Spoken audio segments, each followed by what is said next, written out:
The sun rose over the ruins of old Beijing, casting long shadows across the metal towers that the Valorians had built. Captain Maya Chen stood at the window of her small quarters, watching the alien ships move across the sky like silver fish in an ocean of clouds. 50 years had passed since the Empire came to Earth. 50 years since humanity lost everything. Chen turned away from the window and pulled on her work uniform. The gray fabric bore the symbol of the Valorian Empire on the shoulder, a constant reminder of who owned this world now. She was 35 years old, born into a conquered world, raised with stories of a free Earth that she had never known. Her grandmother had fought in the last battles. Her parents had died in the labor camps. Now Chen commanded a salvage crew, picking through the bones of dead ships in the orbital yards above Earth. It was not the life she had dreamed of as a child. The Defiance waited for her at the docking platform. The ship had once been a human warship, built in the desperate final years of the war. Now it was a slave just like its crew. The Valorians had stripped out most of its weapons and filled the cargo bays with cutting tools and salvage equipment. Chen's job was simple: find valuable materials in the wreckage of space battles and bring them back to the Empire. She climbed aboard and found her crew already at their stations. Marcus Stone stood in the engineering bay, his large hands moving across control panels with practiced ease. The man was 50 years old, scarred and silent. He had been a real soldier once before the conquest. Now he kept the Defiance running with spare parts and hope. In the pilot's chair sat Akari Tanaka, a young woman of 23 with quick reflexes and a quicker temper. She had been born in the orbital stations, never setting foot on Earth until she was 15. The stars were her home more than any planet. Dr. James Rodriguez worked in the science station, his gray hair falling across his eyes as he studied sensor readings. He was the oldest of them at 60, a physicist who had once taught at universities that no longer existed. Now he used his knowledge to identify which pieces of wreckage were worth salvaging. "Morning, Captain," Akari said without looking up. "We have our assignment. Sector 7 near the old Mars defense line." Chen nodded and took her seat. "What are we looking for?" "Valorian destroyer, damaged in a fight with some pirates last week," Rodriguez answered. "The Empire wants us to recover the power cores before they drift into the asteroid belt." "Pirates?" Marcus spoke up, his voice rough from disuse. "Humans? Does it matter?" Chen asked, though she wondered the same thing. Small groups of human fighters still hid in the outer colonies, attacking Valorian supply lines when they could. The Empire called them pirates and terrorists. Humans called them heroes. The Defiance lifted off smoothly, rising through Earth's atmosphere and into the black. Chen watched the planet shrink behind them, a blue marble covered in gray scars where the Valorian cities grew like mold. Mars appeared ahead, its red surface dotted with mining operations and prison colonies. Sector 7 was a graveyard. Pieces of destroyed ships floated in the dark, spinning slowly in the silence of space. The Valorian destroyer hung among them like a broken toy, its hull torn open by weapons fire. Chen guided the Defiance closer, activating the external lights. "Akari, bring us to docking position. Marcus, prep the cutting crew. Rodriguez, start scanning for the power cores." The crew moved with quiet efficiency. They had done this hundreds of times before. Chen suited up and led Marcus and 2 other crew members into the wreckage through an airlock. Their helmet lights cut through the darkness inside the dead ship. Valorian ships were strange inside, built for beings taller and thinner than humans. The corridors curved in ways that made no sense. The control systems used colors that human eyes barely registered. Chen had learned to navigate them over the years, but she never felt comfortable in these alien spaces. They found the power cores in the engine room, each one the size of a car and glowing with faint blue light. Marcus set up the cutting equipment while Chen explored deeper into the wreckage. Something made her curious. The damage to this ship was unusual. The way the hull had been torn suggested human weapons, old models from before the conquest. She floated through a corridor into what looked like a command center. Bodies floated here, Valorian crew members frozen in death. Chen pushed past them, searching. Her light caught something in the corner. A storage locker forced open and partially emptied. Inside she found data cores, small black cubes that Valorians used to store information. Several were missing, but 3 remained. Chen's heart beat faster. She took them quickly, hiding them in her suit's equipment pouch. "Captain, we have the power cores secured." Marcus's voice crackled over the radio. "Ready to return. Copy that. I'm coming back." That night, back on the Defiance in Earth orbit, Chen gathered her crew in the small common room. She placed the data cores on the table between them. I found these in the wreckage. Valorian military data. Rodriguez leaned forward, his eyes bright with interest. That could be dangerous to possess. Everything we do is dangerous, Akari said. What's on them? I don't know yet. I need you to decrypt them, Rodriguez, carefully. If there's something useful, something that could help the resistance. Marcus shook his head. The resistance is broken, Captain. Scattered cells with no coordination, no real weapons. What could be on those cores that would change anything? Maybe nothing, Chen admitted. But I have to know. Our grandparents died fighting these aliens.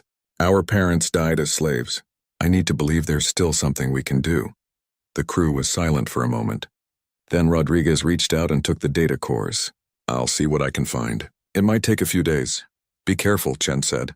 If the Valorians find out we have these, then we're already dead anyway, Akari finished. We've been dead since the day they came to Earth. Maybe it's time we started living again. Chen looked at her crew, these few people she trusted with her life. They were tired and scared, living in a world that had defeated them before they were born. But in their eyes, she saw something she had not seen in a long time. She saw hope. 3 days later, Rodriguez came to her quarters in the middle of the night cycle. His hands were shaking. Captain, you need to see this. Chen followed him to the science station. On the screen was a schematic, a ship design she recognized. It was the Defiance, but not as it was now. This was the original design before the Valorians had gutted it. There's more, Rodriguez said, his voice barely a whisper. Battle reports from the early war. Captain, we didn't lose every fight. In the first 6 months, human forces won 12 major engagements against Valorian fleets. That's impossible. The Empire said we were crushed in weeks. They lied. We fought them. We hurt them. And then, Rodriguez pulled up more files. They brought overwhelming numbers. Not better technology, just more ships. We ran out of missiles, out of fuel, out of people. But for a while, Captain, we were winning. Chen stared at the screen, her mind racing. Why would they hide this? Because they're afraid, Rodriguez said. Look at this data. The Valorians have a weakness. Their entire fleet uses a central communication network. Quantum-linked, impossible to jam with normal technology. But if you could disrupt it, their ships couldn't coordinate, Chen breathed. They'd be blind. And there's something else. Rodriguez's fingers moved across the controls. Hidden in the Defiance's systems, beneath all the Valorian modifications. The original weapon systems are still there. Dormant, but intact. Chen felt something stir in her chest, a feeling she had almost forgotten. It burned like fire, fierce and bright. It felt like rage. It felt like hope. Get Marcus, she said quietly. And Akari, wake them up. We have work to do. Outside the window, the Valorian towers glittered across Earth's surface, monuments to an empire that had ruled unchallenged for half a century. But in the darkness of space, aboard a forgotten human warship, something was changing. The conquered were learning to fight back. For 2 weeks, Dr. Rodriguez worked in secret, decrypting the data cores piece by piece. The information they contained was staggering. Chen watched the files appear on her personal screen late at night when the rest of the crew was sleeping. Weapon schematics, battle tactics, communication protocols, everything humanity had learned in those desperate early months of war. The files also contained something Rodriguez called Project Shadowbreak. It was a human scientist's theory about Valorian technology. The Empire's ships were connected through quantum communication, allowing them to coordinate across vast distances instantly. But the system had never been designed to handle disruption from within. A specific signal, broadcast at the right frequency, could cascade through the network and cause temporary failure. It was never tested, Rodriguez explained to the gathered crew. The war ended before they could build a prototype. But the mathematics is sound. Marcus studied the weapon systems displayed on the wall screen. These are military-grade plasma cannons. Ship killers. If the Valorians find out we're restoring them, they'll destroy us, Akari finished. But they're going to destroy us anyway, eventually. We're slaves with a time limit. They use us until we're not useful anymore. Chen stood at the front of the room, her arms crossed. We're not the only ones who feel this way. There are resistance cells on Europa, on Titan, in the asteroid belt. Scattered, disorganized, but they exist. If we can contact them, coordinate one ship against the Empire? Marcus shook his head. Even with working weapons, we'd be suicide. Maybe, Chen said. But what if we're not trying to win? What if we're trying to prove something? The Valorians think we're broken. They think we accepted defeat. What if we show them they're wrong? She pulled up a star map, highlighting a station in orbit around Mars. This is Regional Command Station 17. It coordinates all Valorian military operations in the inner solar system. The fleet movements, the garrison assignments, everything runs through there. Rodriguez's eyes widened. You want to attack it? I want to destroy it, Chen corrected. Cut off their communications even for a little while and their ships can't coordinate. We upload the Shadowbreak virus into their network during the attack. If it works, we paralyze their forces across multiple systems. And if it doesn't work? Akari asked. Then we die fighting instead of living on our knees. The crew was silent. Chen could see the war in their faces, fear against hope, survival against meaning. Finally, Marcus spoke.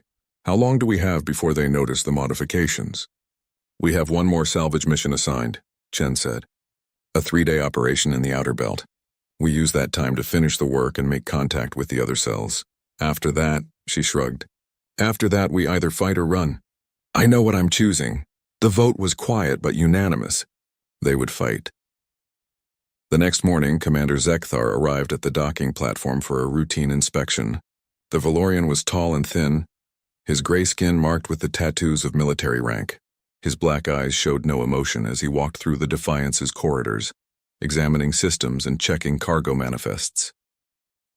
Chen followed him, her face calm despite the fear in her chest. The restored weapons were hidden beneath false panels. The data cores were encrypted and buried in navigation files, but Valorians had technology that could detect unusual activity, heat signatures, power fluctuations.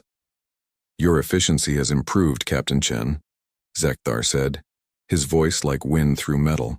The Empire appreciates workers who exceed their quotas. Thank you, Commander. However, I have noticed increased power consumption aboard your vessel. Unexplained energy signatures in several sections. He turned to face her. Is there something you wish to report? Chen's mind raced. We've been having trouble with the climate control systems. Old human technology breaking down. Engineer Stone has been running diagnostics. Zekthar studied her for a long moment. I see. I will note this in my report. See that the problems are resolved. He moved toward the exit, then paused. Captain Chen, do you know what happens to humans who forget their place in the Empire? No, Commander. They are educated, painfully. I would hate to see you require such education. He left without another word. Chen released a breath she had not realized she was holding. Akari appeared from a side corridor. He knows something's wrong. He suspects. But he doesn't know what. We need to move faster. That night, Chen made contact with the resistance cells. She used old military encryption, sending brief messages through civilian communication channels. The responses came slowly, carefully. A cell on Europa. 3 ships hiding in the asteroid belt. A group on Titan's largest colony. Small numbers, but it was something. She told them the plan. She told them the date. Most importantly, she told them what she had found. Proof that humanity had fought well. Proof that the Valorians could be hurt. The Outer Belt mission came 3 days later. The Defiance flew beyond Mars, supposedly to salvage a crashed freighter. Instead, Chen changed course, meeting with a resistance ship at coordinates deep in the asteroid field. The ship was called the Free Spirit, barely more than a modified mining vessel. Its captain was an older woman named Sarah Kim, weathered and hard. She came aboard the Defiance with 2 crew members staring at the restored weapon systems with wide eyes. I didn't believe it when I got your message, Kim said. I thought you were Valorian intelligence trying to trap us. We're all trapped already, Chen replied. The question is whether we die quietly or make some noise first. Kim laughed, a sharp sound. Noise, I like that. She pulled out a datapad. We can give you 6 ships. Small ones, but armed. Not much against the station's defenses. We don't need to destroy the station completely, Rodriguez explained. We need to get close enough to upload the virus. Once their network crashes, even for 10 minutes, every human cell can attack at once. They'll be blind. Coordinated uprising across the solar system, Kim said slowly. Either we all die or we change everything. Yes, Kim extended her hand. The Free Spirit will be there, and I'll contact every cell I know. If humanity is going to make a last stand, let's make it count. Over the next week, the Defiance completed its official salvage mission while Marcus and his team worked around the clock. They restored power to the plasma cannons. They calibrated targeting systems. They reinforced the hull as much as possible with salvaged materials. Rodriguez built the Shadowbreak device, a small box of circuits and quantum processors based on 50-year-old designs.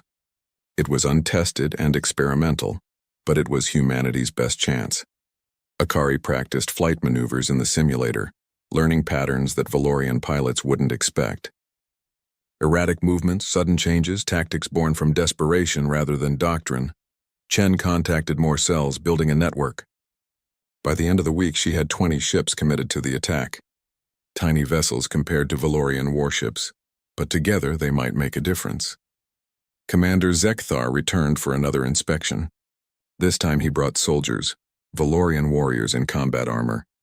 They searched the ship more thoroughly, scanning every compartment. Chen watched, her hand near her sidearm, ready to fight if they discovered the weapons. The soldiers found nothing. The false panels held. The energy signatures were masked. But Zekthar's black eyes were suspicious as he left. "I will be watching your ship closely, Captain Chen. Very closely." "We have to move now," Marcus said after the Valorians left. "He knows." "He doesn't have proof, but he knows." Chen nodded. She sent the signal to all resistance cells 3 days. In 3 days they would attack. That night she stood alone in the observation bay watching Earth turn slowly below. She thought about her grandmother who had died in battle, her parents who had died in chains, all the humans who had given up everything to resist the Empire. Soon she would join them. But first, she would make the Valorians remember that humanity was not defeated. They were not broken. They were just waiting for the right moment to strike back. The Defiance was ready. Its crew was ready. Across the solar system, other ships prepared in secret, weapons charging, engines warming. The Empire had ruled for 50 years. That was about to change. The day arrived like any other. The sun rose over Earth's orbital stations, and the Valorian ships moved in their regular patterns. But aboard the Defiance, Captain Maya Chen stood on the bridge in her old military uniform, salvaged from storage and carefully repaired. It bore no Valorian symbols, only the flag of Earth on the shoulder. "All systems green," Marcus reported from engineering. "Weapons at full power. Shields holding." "Resistance ships are in position," Akari said, her hand steady on the controls. 23 vessels total. "They're waiting for our signal." Dr. Rodriguez sat at the science station, the Shadowbreak device connected to the ship's systems. "The virus is ready to upload. I just need a direct link to the station's network." Chen took her command chair, feeling the weight of what was about to happen. She activated the comm system, broadcasting on all resistance frequencies. "This is Captain Maya Chen of the Earth vessel Defiance. For 50 years we have been slaves. For 50 years we have been told to accept our defeat. Today we remind the galaxy who we are. Today we fight back. All ships engage on my mark." She switched to the ship-wide channel. "Crew of the Defiance, this is probably a one-way trip. But we're going to make it count. Akari, take us in." The Defiance broke from its assigned patrol route, accelerating toward Regional Command Station 17. The massive structure hung in space like a metal moon, bristling with defense platforms and docking bays. 50 Valorian warships guarded it, each one larger than any human vessel. Alarms began blaring on the station. Chen could imagine the confusion among the Valorian commanders. A human salvage ship was attacking? It made no sense. That was the point. "Station defenses are powering up," Rodriguez called out. "They're hailing us. Ignore it. All weapons, fire at will." The Defiance's plasma cannons came alive, brilliant streams of energy lancing across space toward the station. The shot struck defensive shields, causing them to flare and ripple. It was like throwing stones at a mountain, but the mountain noticed. Valorian warships began moving, their engines burning as they turned to intercept. Then the rest of the human fleet appeared, jumping in from hiding positions in the asteroid belt and behind Mars's moons. 23 ships, small and desperate, rushing toward the station from all directions. The Valorian formation broke apart in confusion. Their doctrine had been developed over centuries of fighting orderly battles against organized enemies. But humans didn't fight orderly battles. They fought like animals, cornered and dangerous. Akari threw the Defiance into a spinning dive, the ship dancing between incoming fire with movements that made no tactical sense. They can't track us, she shouted. Their targeting systems are trying to predict our course, but we're not following any pattern. A resistance ship exploded to their left, torn apart by Valorian missiles. Then another. But the rest pressed on, firing everything they had. Chen watched the tactical display, seeing the chaos they were creating. The Valorian ships were trying to coordinate, but the sudden attack had scattered their formation. Broadcast the message, Chen ordered. Let everyone hear it. Rodriguez activated the transmission, sending it on all frequencies across the solar system. It was Chen's voice recorded hours earlier. People of Earth, people of the colonies. The resistance strikes today against Regional Command Station 17. We may not survive, but we will be free. Rise up, fight back. Show them we are not broken. The Defiance plunged through the battle, taking hits on its shields. Marcus called out damage reports as systems failed and hull plates buckled. But they kept moving forward, always toward the station. A Valorian cruiser moved to block their path. Akari didn't slow down. She accelerated, aiming straight for the enemy ship. At the last moment, she rolled the Defiance sideways, skimming past the cruiser's hull with meters to spare. Chen fired the rear cannons point blank, punching through armor and causing secondary explosions inside the Valorian ship. We're at the station perimeter, Akari announced. Defense grid is targeting us. Rodriguez, prepare the virus, Chen ordered. Marcus, give me everything the engines have. The Defiance shook as defensive turrets hammered at its shields. Warning klaxons blared. The view screen showed their shield strength dropping rapidly. They weren't going to make it. Then the Free Spirit appeared beside them, Sarah Kim's voice crackling over the comm. We've got your back, Defiance, go! Kim's ship and 3 others formed a screen around the Defiance, absorbing fire meant for Chen's vessel. Chen watched in horror as the Free Spirit took a direct hit, its hull splitting open. The ship tumbled away, atmosphere venting into space. But the sacrifice bought them the seconds they needed. The Defiance reached the station's hull and Akari executed a perfect docking maneuver, locking onto an emergency airlock. Valorian soldiers would be rushing to repel them, but that didn't matter. Rodriguez now. The scientist's fingers flew across his console. The Shadowbreak device activated, sending its malicious code through the physical connection into the station's network. For a moment, nothing happened. Then Rodriguez's screen lit up with cascading errors. It's working, he shouted. The virus is spreading through their quantum network. It's going to hit critical mass in 10 seconds. Those 10 seconds lasted forever. The Defiance shuddered under weapons fire. More resistance ships died. Bright flowers of destruction blooming across the tactical display. Chen gripped her armrests, watching the countdown. 3, 2, 1. Every Valorian ship in the sector went dark simultaneously. Their engines cut out. Their weapons stopped firing. Their shields collapsed. The quantum communication network, the backbone of their entire military coordination, crashed catastrophically. For the first time in 50 years, the Valorian military machine stopped working. All resistance cells, this is Chen, she broadcast. The network is down. Attack now, everywhere, all at once. Make them pay for every year they held us down. Across the solar system, the response was immediate. On Europa's ice colonies, workers seized weapons from confused Valorian guards. In the asteroid belt mines, humans turned industrial equipment into weapons. On Titan, a prison break became a full uprising, and in orbit around Mars, the remaining resistance ships fell on the paralyzed Valorian fleet like wolves on wounded prey. Chen detached the Defiance from the station, and Akari pulled them away. The ship was barely holding together, trailing atmosphere and debris. But they were alive. Around them, human vessels engaged Valorian ships that couldn't coordinate their defenses. It wasn't a fair fight anymore. Captain, I'm reading Valorian emergency protocols activating, Rodriguez said. They're trying to reboot their systems manually. We have maybe 10 minutes before they're back online. Then we make these 10 minutes count. All ships target their command vessels first. Cut off their leadership. The battle that followed was brutal and chaotic. Human ships, knowing they were outmatched in technology and firepower, used tactics the Valorians had never encountered. They rammed damaged enemy vessels. They detonated their own reactors next to Valorian cruisers. They broadcast false surrender signals and then attacked when the enemy approached. It was savage. It was desperate. And it was effective.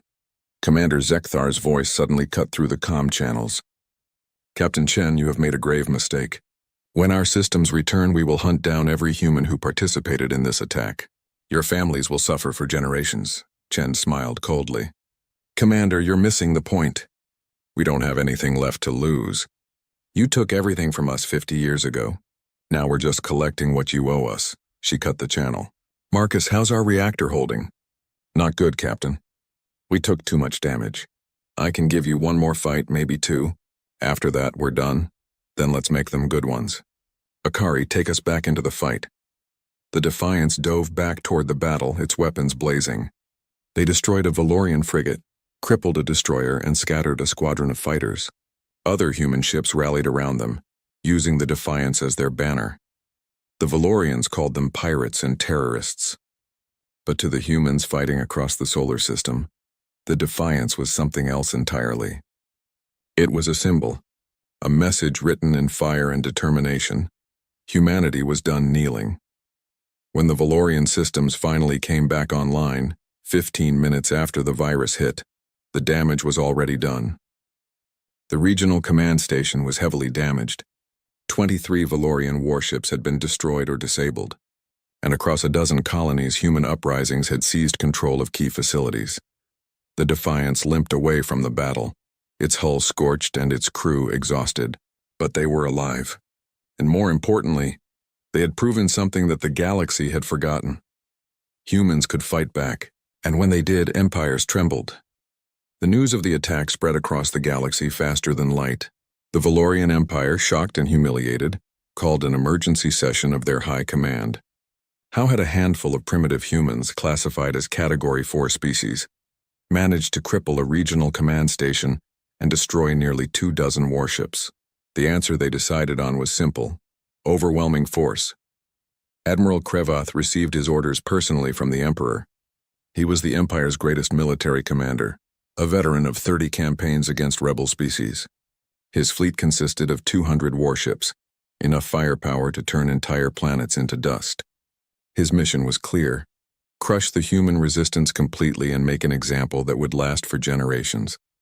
Captain Maya. Chen watched his fleet arrive from a hidden observation post on one of Mars's moons. The Valorian ships emerged from faster-than-light travel in perfect formation, a wall of metal and destruction that blotted out the stars. That's a lot of angry aliens, Akari said quietly beside her. They're scared, Dr. Rodriguez observed. Look at the deployment pattern. They're not here to fight a war. They're here to exterminate us, Marcus spat on the ground. Let them try. We bloodied their nose once. We can do it again. But Chen wasn't so sure.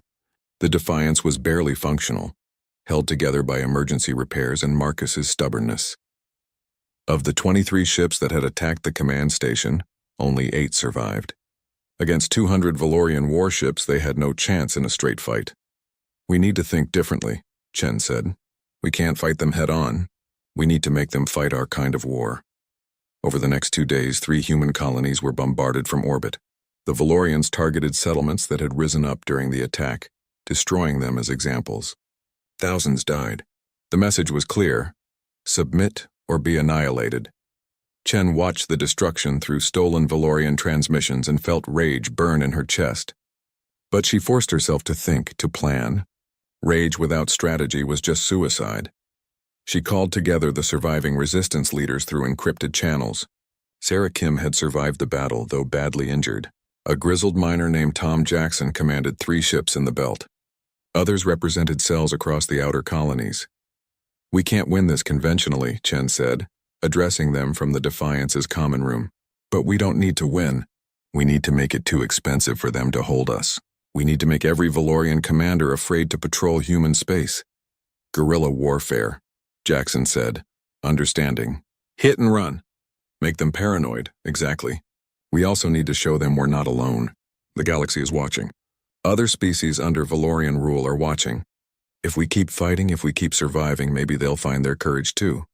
Rodriguez pulled up a tactical map. The Valorian fleet is too large to move as one unit efficiently. Admiral Krevoth has split them into hunter groups, 6 ships each patrolling different sectors. If we can isolate and ambush these groups, we're still outgunned 6-1, Kim pointed out. Then we don't fight fair, Chen replied. We use asteroids for cover. We rig false distress beacons. We broadcast fake surrender signals and ambush them when they investigate. Every dirty trick humans ever learned, we use it." The other leaders nodded slowly. They had nothing left to lose and everything to prove. The first ambush happened in the asteroid belt 3 days later. The Defiance and 2 other ships hid among the tumbling rocks, engines cold and systems on minimum power. They waited for hours until a Valorian patrol group came close, investigating a distress signal that Rodriguez had faked. When the Valorian ships were deep in the asteroid field, Chen gave the order. The human ships activated, emerging from hiding with weapons blazing. They used the asteroids as shields, forcing the Valorians to maneuver carefully or risk collision. The battle was short and brutal. The Defiance destroyed 2 Valorian ships before they could properly respond. The other humans disabled a third. Then they vanished back into the asteroids, leaving the surviving Valorians confused and angry. Chen broadcast the entire battle on all frequencies, adding her own message. "To all species under Valorian rule, they can be beaten. They bleed like anyone else. Don't give up hope." The effect was electric. Across the galaxy, subject species who had accepted Valorian dominance for decades began to whisper, to question, to plan. Admiral Krevath responded by tightening his patrols and increasing aggression. More colonies were bombarded.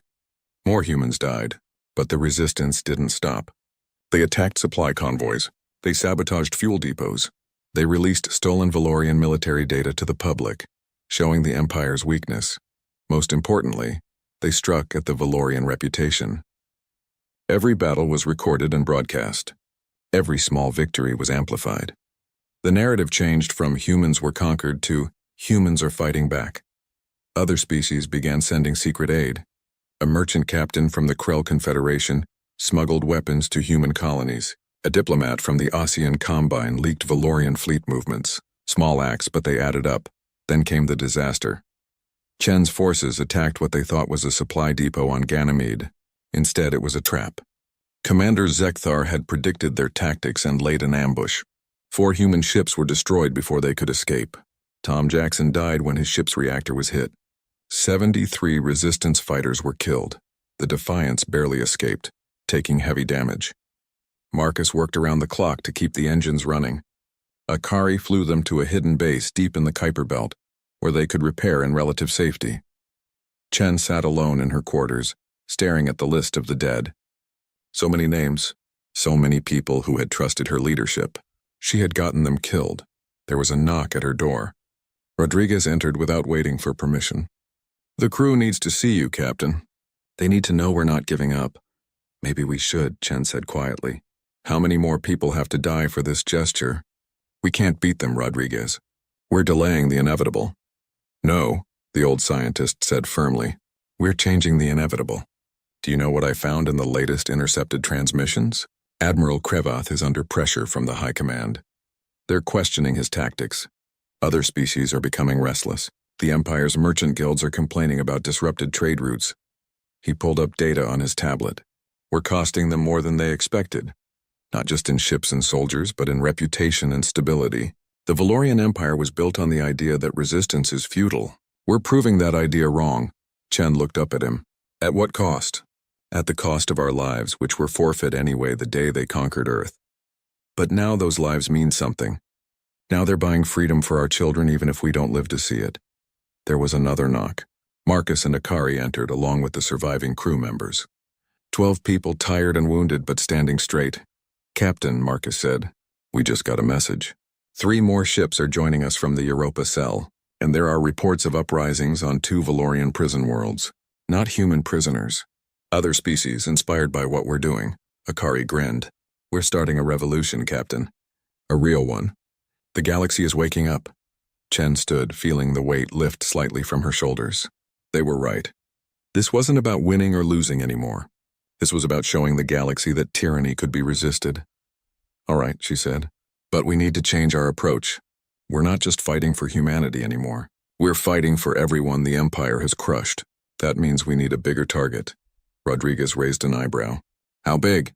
Chen pulled up the tactical map, zooming out to show the entire inner solar system. Her finger settled on a massive ship at the center of the Valorian fleet. Admiral Krevath's flagship, the Dominion. "We take it out, we cut the head off the snake." The crew stared at her like she had lost her mind. Then slowly Marcus began to smile. Now that's a gesture worth dying for. They had one last fight in them. Time to make it legendary. The Dominion was a monster, 3 kilometers long, bristling with weapons, carrying enough firepower to destroy a moon. It sat at the center of the Valorian fleet like a queen among workers, coordinating the hunt for human resistance across the solar system. Admiral Krevath commanded from its bridge, confident in his superiority. Captain Maya Chen studied the tactical data from the Defiance's damaged bridge and tried to find a way to kill it. Every simulation ended the same way. The human ships destroyed before they got close enough to matter. "We can't approach it conventionally," Dr. Rodriguez said, running another calculation. "The escort ships alone would tear us apart. We need a distraction. Or an invitation," Akari suggested. "What if they let us get close?" Marcus looked up from his engineering console. "You mean surrender? Fake it?" "Not fake," Chen said slowly, understanding. "Real enough that they believe it. We broadcast a surrender signal, say we're bringing in the Defiance as a prize. They let us dock. Then we detonate our reactor core inside the Dominion's hull." The crew fell silent. It was a suicide mission, plain and simple. No escape, no survival, just one final strike that might actually hurt the Empire. "There's another option," Rodriguez said quietly. He pulled up his modified shadowbreak device. "I've been improving the neural disruptor.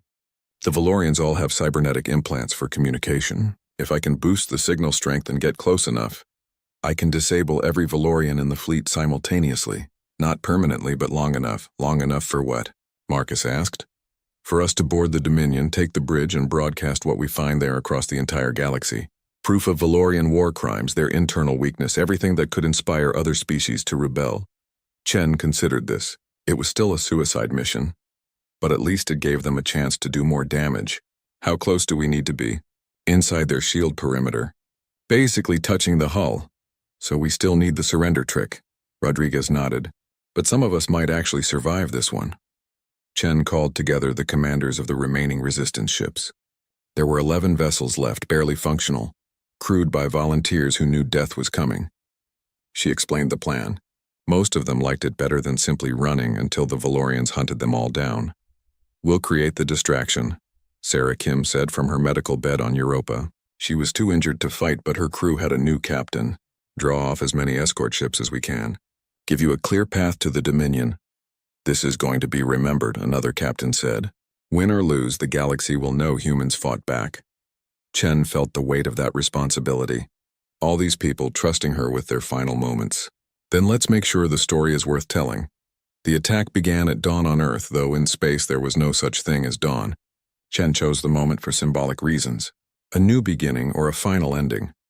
The Resistance fleet appeared on the edge of the Valorian formation, broadcasting a challenge on all frequencies. "Admiral Krevath, this is the human resistance. You wanted to crush us? Come and try." Krevath, furious at the continued defiance, took the bait. He ordered 60 ships to pursue and destroy the human vessels. It was massive overkill, but the Admiral wanted this ended. The Resistance ships ran, leading the Valorian pursuers on a chaotic chase through the asteroid belt. They fought running battles, sacrificing themselves to buy time. Sarah Kim's crew detonated their ship between 2 Valorian destroyers, taking both with them. Other ships made similar sacrifices, each one sung as a hero on open channels for the galaxy to hear. While the Valorian fleet chased ghosts, the Defiance approached the Dominion from the opposite direction. Chen broadcast on Valorian military frequencies using codes stolen weeks ago. "Valorian Command, this is salvage vessel Defiance. We have captured the human terrorist leader Chen and her crew, requesting permission to dock and transfer prisoners." There was a long pause. Then Commander Zekthar's voice responded. "Interesting, Captain Chen. You think we're foolish enough to believe you've captured yourself?" Chen smiled coldly. "I think you're smart enough to see an opportunity. You want to end this resistance? I'm offering you its leader and the ship that started it all." "My crew is tired, Commander. We've lost. Let us surrender with dignity." Another pause. Chen could imagine the debate happening aboard the Dominion. It was likely a trap, but what if it wasn't? What if the human resistance really was broken? The propaganda value alone would be worth the risk. "Very well," Krevath's voice cut in. "You will approach with weapons powered down. Any hostile action and we will destroy you instantly. Transmit your docking approach now." Acknowledged. The Defiance drifted toward the massive flagship, its engines on minimum power, weapon systems dark. Around them, Valorian warships kept weapons trained on the small human vessel, ready to fire at the first sign of treachery. Chen's crew was suited up in combat armor, weapons hidden but ready. Rodriguez held the neural disruptor, his finger on the activation button.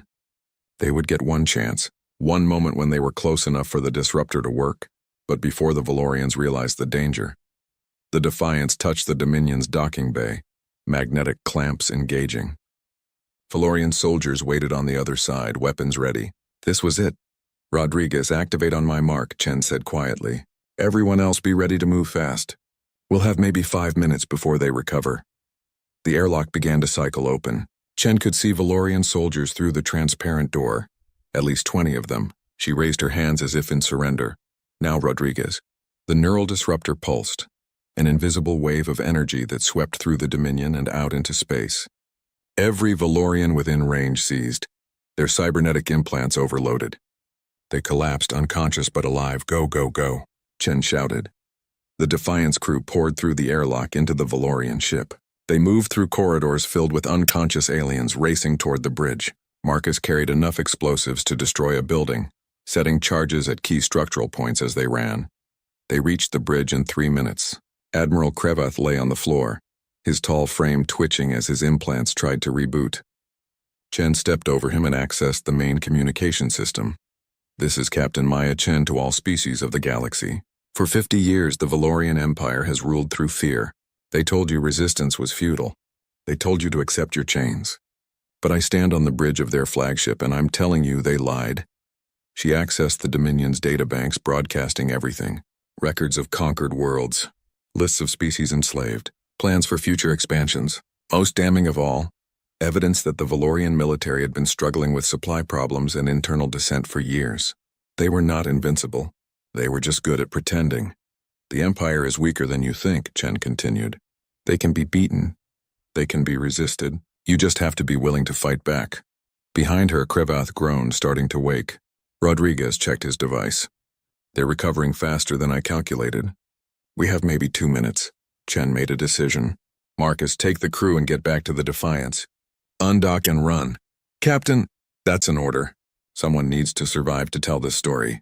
Rodriguez, can you set the disruptor to repeat its pulse? The scientist's eyes widened. Yes, but anyone close to it when it activates will be unconscious or dead. I know, do it. She turned to her crew. All of you go.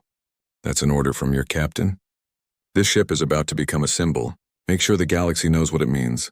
Marcus grabbed her arm. Chen, don't do this, and someone has to. And I'm already dead anyway. Have been since the day I decided to fight back. At least this way I get to choose how I die. She smiled. Now go before I have Akari drag you out. The crew hesitated, then moved. Akari was crying as she left. Marcus looked like he wanted to argue more but knew there was no time. Rodriguez set the disruptor to repeat its pulse every 5 minutes, then ran with the others. Chen watched them go, then turned to face Admiral Krevath as he struggled to his feet.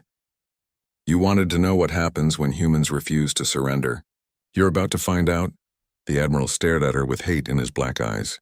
You've accomplished nothing. We will hunt down every human in the galaxy. Your species will be erased. Maybe, Chen acknowledged. But you'll have to erase a dozen other species too. Because they're watching.